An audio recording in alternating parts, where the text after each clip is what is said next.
ಈ ಇಂದಿನ ವಿಡಿಯೋದಲ್ಲಿ ನಾವು ದಶಮಾನ ಸಂಖ್ಯೆಯಾದ 13ನ್ನ ದ್ವಿಮಾನಕ್ಕೆ ಹೇಗೆ ಪರಿವರ್ತಿಸಬೇಕು ಅಂತ ಕಲ್ತ್ಕೊಂಡ್ವಿ.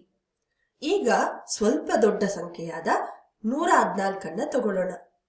ಈ 114ನ್ನ ನಾವು ದ್ವಿಮಾನ ಪದ್ಧತಿಯಲ್ಲಿ ಬರಿಬೇಕಾಗಿದೆ.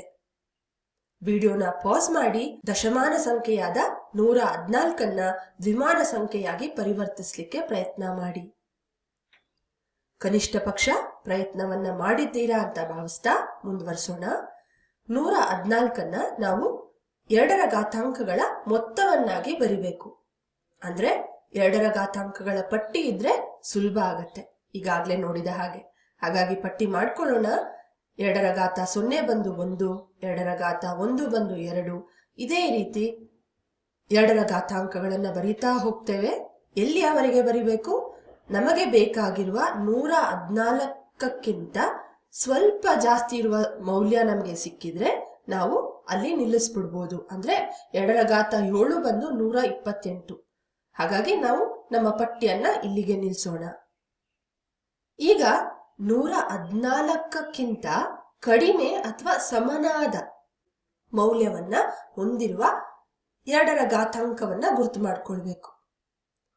ಇಲ್ಲಿ ನಾವು ನೋಡ್ಬೋದು 114ಕ್ಕಿಂತ ಕಡಿಮೆ ಇರುವ ಘಾತಾಂಕಗಳು ಬಂದು 1ರಿಂದ 64 ಮೌಲ್ಯವನ್ನ ಹೊಂದಿರುತ್ತೆ. ಇದರಲ್ಲಿ ನಾವು ಅತಿ ದೊಡ್ಡ ಮೌಲ್ಯವನ್ನ ಅಂದ್ರೆ 2ರ ಘಾತ 6ನ್ನ ಆಯ್ಕೆ ಮಾಡ್ಕೊಳ್ತೇವೆ. ಈ 64ನ್ನ ಬಳಸ್ಕೊಂಡು 114ನ್ನ ಬರೀತೇವೆ. 114 ಮತ್ತು 64ಕ್ಕೆ ಇರುವ ವ್ಯತ್ಯಾಸ ಬಂದು 50. ಹಾಗಾಗಿ 114ನ್ನ ನಾವು 64 ಪ್ಲಸ್ 50 ಅಂತ ಬರ್ಕೊಳ್ಬಹುದು.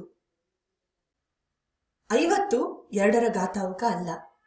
ಹಾಗಾಗಿ 50ಕ್ಕಿಂತ ಕಡಿಮೆ ಅಥವಾ ಸಮನಾದ ಮೌಲ್ಯವನ್ನ ಹೊಂದಿರುವ 2ರ ಘಾತಾಂಕವನ್ನ ನಾವು ಹುಡುಕಬೇಕು. 50ಕ್ಕಿಂತ ಕಡಿಮೆ ಇರೋದು ಮತ್ತು 50ಕ್ಕೆ ತುಂಬಾ ಸಮೀಪದಲ್ಲಿರೋದು ಬಂದು 32. ಹಾಗಾಗಿ 50ನ್ನ ನಾವು 32 ಪ್ಲಸ್ 18 ಅಂತ ಬರ್ಕೊಳ್ಬಹುದು. ಈಗ ಮತ್ತೆ 18ನ್ನ ನಾವು 2ರ ಘಾತಾಂಕವಾಗಿ ಪ್ರತಿನಿಧಿಸಬೇಕಾಗಿದೆ. ಮತ್ತದೇ ಪ್ರಕ್ರಿಯೆಯನ್ನ ಮಾಡ್ತೇವೆ ನಾವು. 18ಕ್ಕೆ ತುಂಬಾ ಸಮೀಪದಲ್ಲಿರೋದು ಬಂದು 16. ಹಾಗಾಗಿ 16 ಪ್ಲಸ್ 2 ಅಂತ ನಾವು 18ನ್ನ ಬರ್ಕೊಳ್ತೇವೆ. ಈಗ ನಮಗೆ ಸಿಕ್ತಿರೋದು ಬಂದು 2. 2 ಬಂದು 2ರ ಘಾತ 1 ಅಂತ ನಾವು ಪ್ರತಿನಿಧಿಸಬಹುದು. ಹಾಗಾಗಿ 114ನ್ನ ನಾವು 64 ಪ್ಲಸ್ 32 ಪ್ಲಸ್ 16 ಪ್ಲಸ್ 2 ಅಂತ ಬರ್ಕೊಳ್ಬಹುದು. ಈ ರೀತಿ 2ರ ಘಾತಾಂಕಗಳ ಮೊತ್ತವನ್ನಾಗಿ ಬರ್ಕೊಂಡ ನಂತರ ನಾವು ದ್ವಿಮಾನ ಪದ್ಧತಿಯ ಸ್ಥಾನ ಬೆಲೆಯ ಕಡೆ ಗಮನ ಹರಿಸಬೇಕು.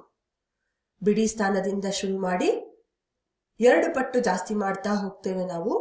2ರ ಸ್ಥಾನ, 4ರ ಸ್ಥಾನ, 8ರ ಸ್ಥಾನ, ಹೀಗೆ.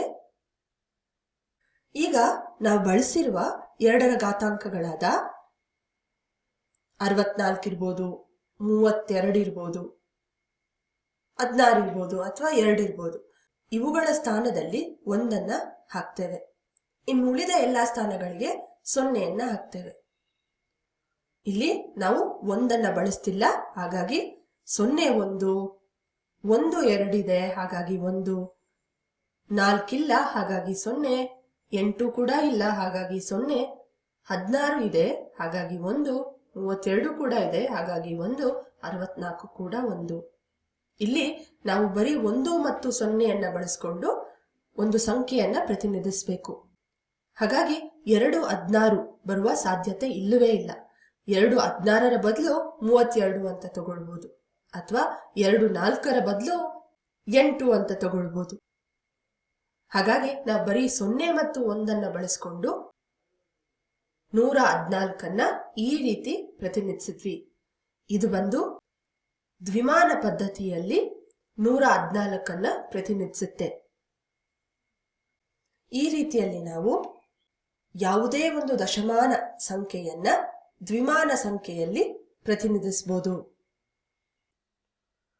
ಬೋನಸ್ ಪ್ರಶ್ನೆ: ದಶಮಾನ ಸಂಖ್ಯೆಯಾದ 176ನ್ನ ದ್ವಿಮಾನ ಪದ್ಧತಿಯಲ್ಲಿ ಬರೆಯಿರಿ.